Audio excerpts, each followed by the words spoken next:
Let him play. You gotta let the record play. You can't stop the record. You can't stop the record.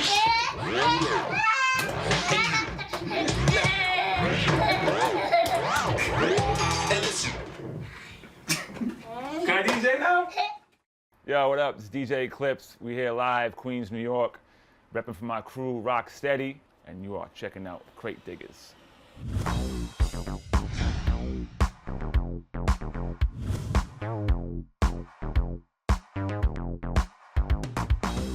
Music was always being played for my mom. I mean, she was heavily into Marvin Gaye, the whole Motown scene, James Brown. All that stuff was constantly being played, like every single day. So I was already hearing the tunes, and also she was playing vinyl, of course. So it's like I was seeing it and hearing it. But I think the earliest thing that actually really got me into collecting records was a friend of hers had given me a bag of 45s. I just took the bag of 45s and I would play every single record that was in there and just like study, you know, the labels and the information on it. And I mean, I didn't even know what the music was, a lot of it. It was just like a weird collection of stuff. But just having those 45s and having them be mine and just like taking care of them, and I would go to my mom's, you know, stereo and put the records on and listen to stuff. And it was just, you know, that was probably the earliest thing that got me into actually collecting music. Let's see what this is. Mad Lion, big box of blunts. And Take It Easy, Take It Easy, that's the main one. That's the one you want to go with. That was, I actually got this from the label. That was when I was lucky enough to be part of the scene during these days and get promos. Definitely a time when I was running around with DJ Riz. Shout out to DJ Scribble and AV as well, and Scissorhands. You know, we all kind of started doing these party records for Nervous underneath the name Brooklyn Slumlords. But this reminds me of that era and what was going on during that time. Obviously, Mad Lion, one of the doper reggae hip-hop mashups.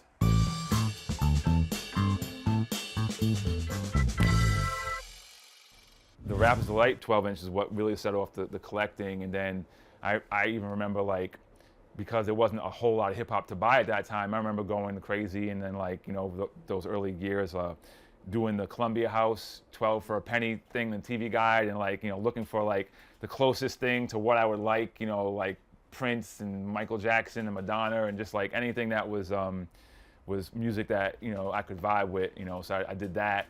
And then obviously as more hip hop stuff started being released, you know, I started finding out like where the record stores were. There was a Strawberries downtown Providence. There was Rainbow Records, which I didn't actually know right away, but ultimately that was the spot that like I would always go to week, and that they had everything. And yeah, it just started with that, and that's how the actual collecting of the vinyl came. Obviously I wasn't DJing then, I was just wanting to own the music, and so I just started collecting a few records here and there, and you know, I had a box, you know, and I would record it, you know, to a tape, and like just walk around the neighborhood, going to the park, you know, box on my shoulder, listening to my jam, or holding it down here, just walking with it proud, playing, you know, whatever it was. And that was the first instance for me actually relating to the music and to the vinyl. This right here is dope. This is another one of my favorite groups from the 90s, Natural Elements. And this, which is the same record, are the only two pieces of this in existence. This is the Fat Beats pressing of the 2 Tons record that Tommy Boy ended up putting out. Difference is that when before Tommy Boy put it out, they weren't sure if they were going to stay on Tommy Boy or not. So they were up in the air, and they came to us and was like, you know, would you guys want to put this out? And so we were like, yes. And also the thing about it is that this version is the beat is exactly the same, but I did the cuts on this, and it was a Mobb Deep sample that I cut for the chorus. Tommy Boy ended up putting out the record eventually and didn't want to clear anything, so they didn't put the scratches in it on the version that came out. So long story short, my version's right here is the same thing, but it has scratches on it that aren't on the Tommy Boy version. Fat Beats was the epitome of a hip-hop record store. There was Beat Street, there was Rock and Soul, there was Music Factory before them. You know, there was tons of places that had reasons to go to them. But when Joseph Abajian opened up Fat Beats in '94, he had the knowledge and the idea to like take the pieces that all those other stores had, because they only had sections in those other stores. They weren't full hip hop stores. He was like, I want to take the best pieces of those stores and store it all into one store and just have like a hip hop mecca. So he opened up Fat Beats in '94, July of '94, and at that time I was working at Wild Pitch Records.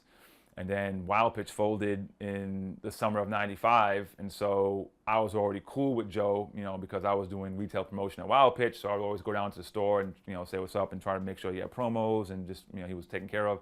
So when Wild Pitch closed, he had asked me to give him a hand at the store working there. So I started working at Fat Beats in summer of '95 and was pretty much there on and off up until their closing in 2010.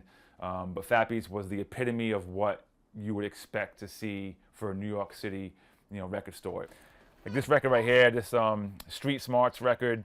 Shout out to my man FT, my man Skill. This was a big record during the whole Fat Beats movement. The Metal Things, which featured OC and Pharoah Monch on it, was produced by my man OG from Digging in the Crates. And this was the test pressing. This was the first one that they pressed up, and I remember I was actually filling in for Stretch Armstrong on his KCR show when they gave this to me, and they were the guest that night. So I was the first one to play this on air in New York, anywhere, and it's the test pressing, and so this is the first one in existence.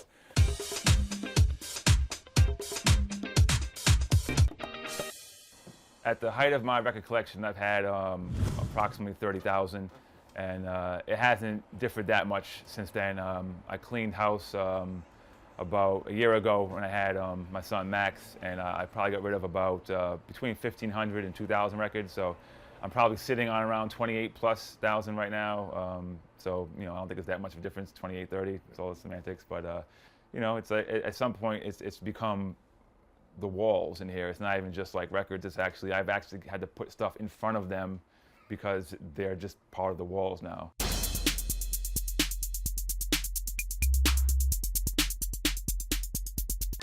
The whole collection. You ready for this? Let's go.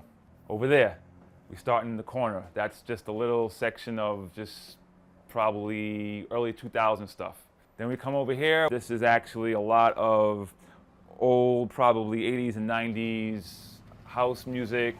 Then the top row, you've got random new records from the last year or two that I can't fit anywhere else, so they're over there. Buyers, collectors out there. This is all my extra stuff that I have to sell, okay? This is all the extra stuff to sell. There's gems in here. There is definitely gems in here. Let me just, I didn't prep this, so hopefully this is a good record. Lord Shafiq, My Mic Is on Fire, okay? This is a sealed copy, ladies and gentlemen. I'm not making this stuff up. This is all credible stuff down here. What do we got here? Deuces Wild, 5 Times the Rhymer. Sealed, ladies and gentlemen, sealed. Shout out to Funkmaster Flex, who used to spin for this group. Max, this is all good stuff, huh? Yes. So this is all extra stuff I'm gonna sell. Then we come over here. We have, this is my pride and joy of my collection. And this is all my stuff from like the 80s. It's all my oldest hip hop stuff. And then that brings us to over here, where we have Max's Cars, samples, originals, breaks. We have reggae. We have other just randomness that no rhyme or reason really. More randomness over here in the corner. And this is my kitchen, by the way. We go this way. Max, let's go over here. We go into the master bedroom. You have more records, and this is all 2000-ish era stuff. Actually late 90s into early 2000. The Fat Beats era. This is a collection of just random stuff. There's like classics mixed with like not so old school hip hop. We come to this room, which actually used to be the granddaddy of record rooms, but now it's Max's room / my studio. This is where I have to come to listen to stuff. Sucker MCs and Crash Crew and Treacherous 3 records. At that point, I remember later on going to like USA Skating Rink, and there was this dude named Scratch Master Bucket, and he was like the king of Providence, Rhode Island. And he also DJ'd for this crew called Magical 4. And I looked up to him. Still wasn't like ready to be a DJ myself, but I just looked up to him because he had records and he had, you know, he had everything. I mean, I remember going to see him spin, and I remember seeing him one night at the rink play LL, I Need a Beat. And I remember hearing that and being like, yo, that is crazy. And I remember looking at the label and seeing the Burgundy Def Jam label and being like, all right, I gotta memorize that. I remember seeing, he played Dougie Fresh, the original Human Beatbox that night. I remember seeing the Vintertainment label. And I was like, gotta memorize that, because you had no idea who the artists were or anything. So go to the record store, whatever day it was after that, and sure enough, look for that label and find it. You know what I'm saying? Like, I remember just going and buying those records and taking them home, and just, again, like, you would study everything on the label down to the Herbie inscribe, you know, in the middle of, like, you know, what is he saying about this record? Is it fresh? Is it stupid deaf, y'all? Is it, you know, what is it? And, you know, like, just the studios that were recorded at, and then, you know, the shout outs, and just, like, the producers and the writers and all that stuff is, like, that was just all part of my childhood and my entertainment, you know, growing up. Aside from hanging out at the park and stuff like that, it was all about that. So that was the earliest memory, was the collection and buying stuff. This one. All right. Jungle Brothers, Jim Browski. Awesome record. When this came out, this time frame, 87, I remember actually hearing this first on a Red Alert tape, you know, that I got from New York prior to going there to buy it. And again, that's one of those things where you got to do your homework, and you hear the song and you hear them saying the name. It's kind of hard to confuse Jim Browski with any other title. So, you know the title, you go in the store, you start looking for stuff, and sure enough, you come across it. So.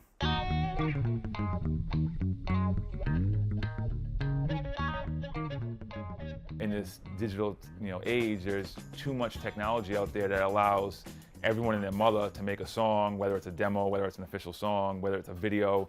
And so back when I was doing radio with vinyl, I would have one bag of records every week that I brought, you know, so that's like 30 to 50 records. That was pretty much what you had to pick from every week to play.